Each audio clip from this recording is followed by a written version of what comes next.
we couldn't quite put that thing away to maybe enjoy it and maybe even relax the last 6 or 8 minutes. But I tell you what, it was a battle and it was a fight. We had a bunch of ups and downs. That second quarter and even later in the third quarter, the defense on the field a long time. And that's what you start to feel the energy, the complementary football that we really talk about. Last week, the offense really picked up the defense. I'm just talking in the first quarter when they went straight down the field and scored, and then the offense comes out and just manhandles it down the field, gives them some time to rest and relax. And it kind of switched a little bit today, in the situation where the offense started struggling a little bit. They're pounding, they're loading the box.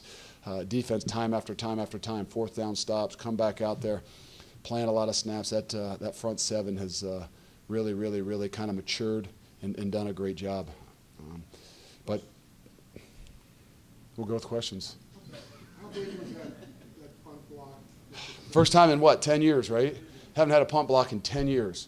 It's amazing. Coach Mason showed our special teams a couple clips on Friday, and it was basically 6 punt blocks from other teams, and it was nothing scheme-oriented. And what we're trying to say is we don't draw up something every single time it's perfect. The guy's going to come free, put his hand on the ball, and it's going to be something special. It's about strain. It's about guys believing and just going harder than the other guy. We were in a punt return, and we have 2 guys that are going hard to at least force the kick. And Ethan Tuckey did exactly what we saw on film on Friday, made points of it about the strain and the effort, and he did that. He outstrained those other guys, put his hand on the football. He told me after the game it was the greatest feeling he's ever had. Clearly, Lewis appeared to be more of a factor in the red zone game today. Can you attest to that?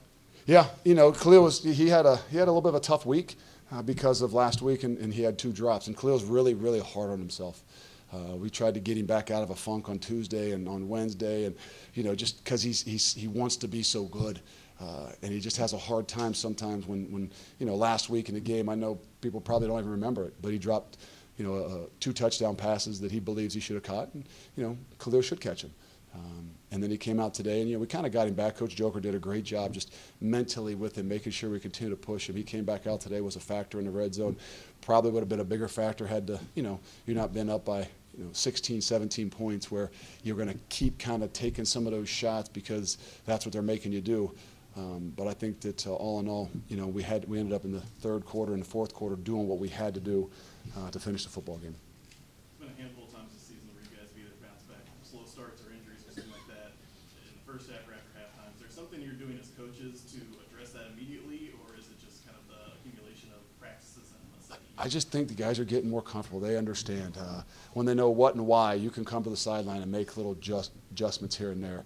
You got a relationship enough with them that it's not a tough situation when you're trying to coach them. Even when you're being hard on them during a game, they're growing to be able to take coaching. And in order to be a great player, in order to take yourself to the next level, you have to be able to take coaching.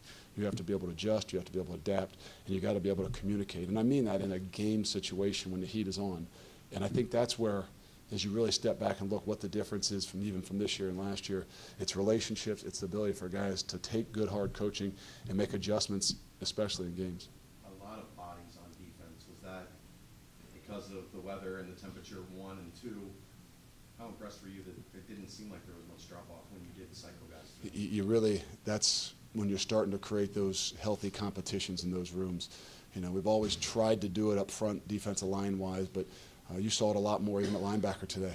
You saw Joel DeBlanco in there, you saw Jarrell White in there, you saw R.J. Potts in there, you saw a lot of those guys in there in crucial situations. And what it does is it still builds it builds those relationships to know that you trust them.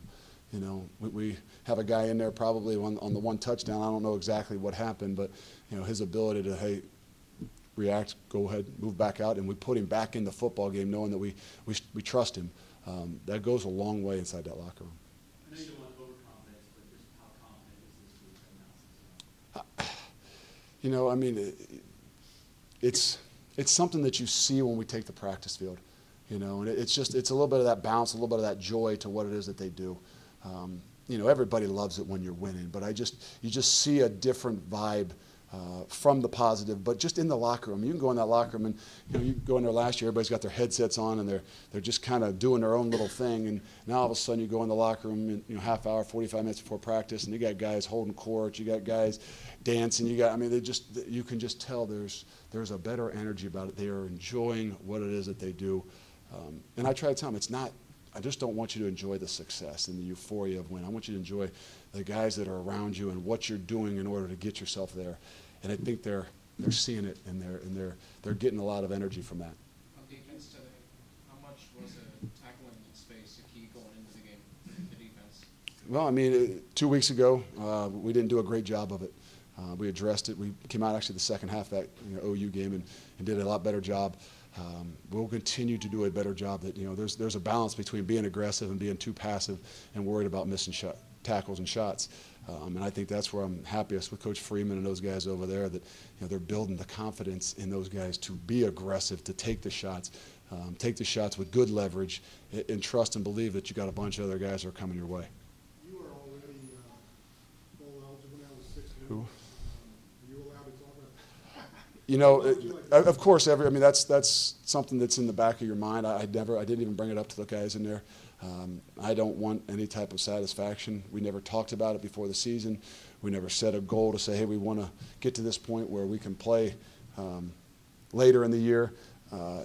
It's that mentality of, hey, let's continue to enjoy what it is that we're doing. Don't want anything to slow us down and to be a distraction. So, I can't say that at some point in time the elephant in the room doesn't need to be addressed with these guys in a bye week. I know that that's something that not only that they'll know, that their parents might say something to them, but I also want them to stay hungry, and I want them to not be satisfied, and that's why we didn't put limitations on us from the beginning of the year. How do you manage that going into a bye week? The balance of letting them have a chance to enjoy what they've accomplished to this point, but also staying focused? Well, it's a good thing to try to balance, because we didn't have to worry about that last year. But you know what? That's where I think that you're most excited about what you've kind of are starting to build inside the locker room, so guys will take care of it more themselves. You've talked about that hunger that fuels inside you when you have some success, as opposed to the complacency that can fuel inside you. So, I told them, hey, we're going to celebrate. We're going to enjoy this. We're going to be smart. We're going to enjoy this, and then we're going to keep this train rolling. And I think that's the unique thing. Is at some point in time you say, well, you're on a roll. You don't want a bye week. You don't get to pick and choose those things. We're going to use it in the best way possible. We'll get healthy, but we'll continue to work to make sure we're ready for Temple in 2 weeks. Does it come at a good spot, though, halfway through the season? Maybe some guys are banged up a little bit. Yeah, I'm sure. You can look at it. It comes at a really good time as long as we use it the right way, and I believe we will. We got some guys that got dinged up a little bit. The weather was unseasonably probably hot today. We had some guys that cramped up, Wiggins late in the game, and things like that. But we'll be smart. But there's a lot of things we know that we had a plan before the year. Okay, had a plan in place before the year of what we would do on a bye week. That way you don't flip out and change everything you do, whether you're 0-6 or 6-0. You want to be consistent. You want to have some type of plan going in place, and then not let the emotion of wherever you are during a season affect you in a bad way.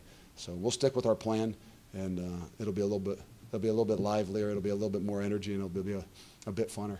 What would it mean for That's a word. the team and for Campbell to have him out there with the Capitals? It's big. He asked me if he could. I said I would be disappointed if you couldn't. Those guys know what he sacrificed to be where he is, to be back here for a 6th year, and the other things that are even going on in his life. And they know that, they respect that, and I believe that might be a little something that gave us a little edge when we got tired today. You might have to kind of get a good look at the film to fairly address this, but how do you think Jacari did? He did a good job. There's a bad snap. There's a little bit of a flinch of the football. I think we had twice there on 3rd and a half a yard to end the game. But all in all, that's a tough situation. It's not like it's in the midst of a run, and there's a lot of energy and a lot of momentum. You're taking over for a guy who's the captain of the team and probably the heartbeat of, I don't want to say the offense or the team, but for sure that offensive line. Those are big shoes, and that's a lot of pressure, and I'm happy. I'm really proud of what he's done, and I know he's going to get a lot better. Is there any update on Michael Moore? think he rushed for like 100 and some yards and had the second longest or third longest run in school history. And I'm not sure he knew he could go that long. So I don't know. You can ask him. Did you have to get him oxygen? It's a good thing to have. It's a good problem to have. Thanks.